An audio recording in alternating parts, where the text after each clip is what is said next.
At this point, Edward Bernays was living in New York.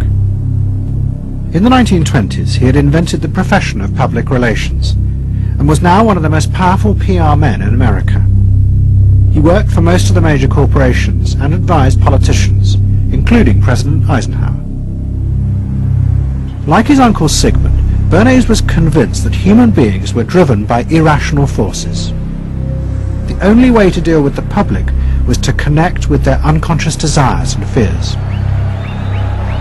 Bernays argued that instead of trying to reduce people's fear of communism, one should actually encourage and manipulate the fear, but in such a way as it became a weapon in the Cold War. Rational argument was fruitless. What my father understood about groups is that they are manipulable, they're malleable, and that you can tap into their deepest desires or their deepest fears and use that to your own purposes.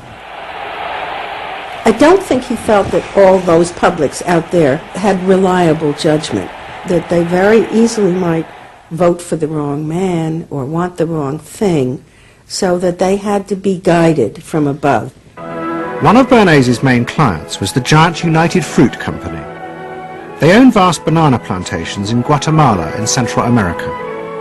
For decades, United Fruit had controlled the country through pliable dictators. It was known as a banana republic. But in 1950, a young officer, Colonel Arbenz, was elected president.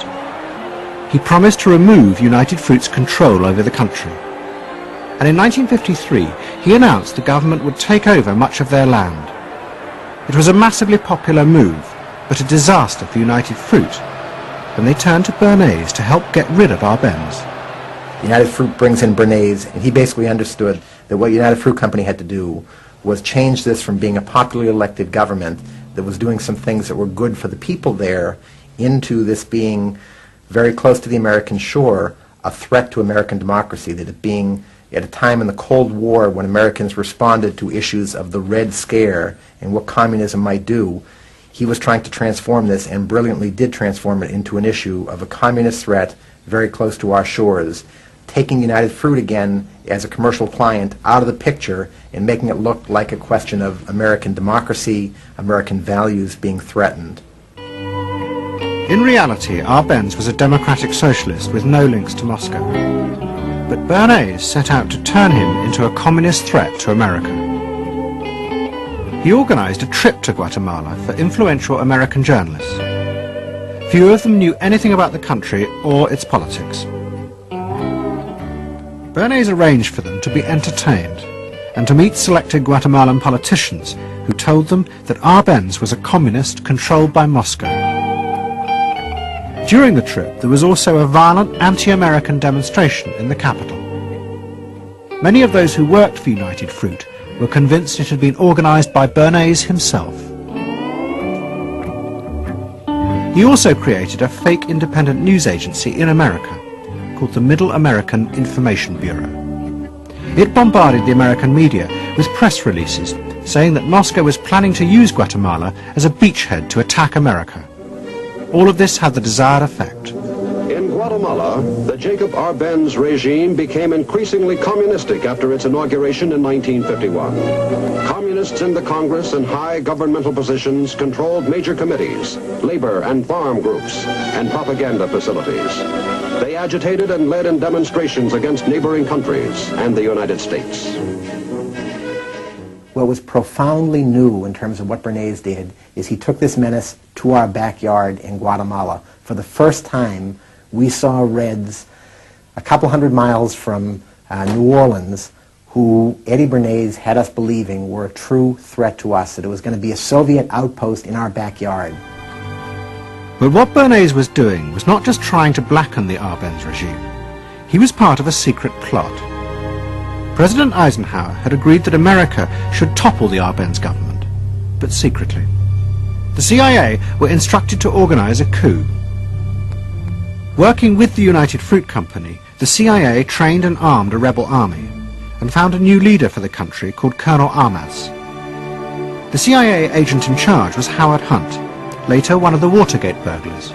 What we wanted to do was have a terror campaign to terrify Arbenz particularly, terrify his troops, much as the German Stuka bombers terrified the population of Holland, Belgium, and Poland at the onset of World War II, and just rendered everybody paralyzed. As planes flown by CIA pilots dropped bombs on Guatemala City, Edward Bernays carried on his propaganda campaign in the American press. He was preparing the American population to see this as the liberation of Guatemala by freedom fighters for democracy. He totally understood that the coup would happen when the public and the press, when conditions in the public and the press allowed for a coup to happen, and he created those conditions. He was totally savvy in terms of just what he was helping create there in terms of this overthrow. But ultimately he was reshaping reality, reshaping public opinion in a way that's undemocratic and manipulative. On June the 27th, 1954, Colonel Arbenz fled the country, and Armas arrived as the new leader.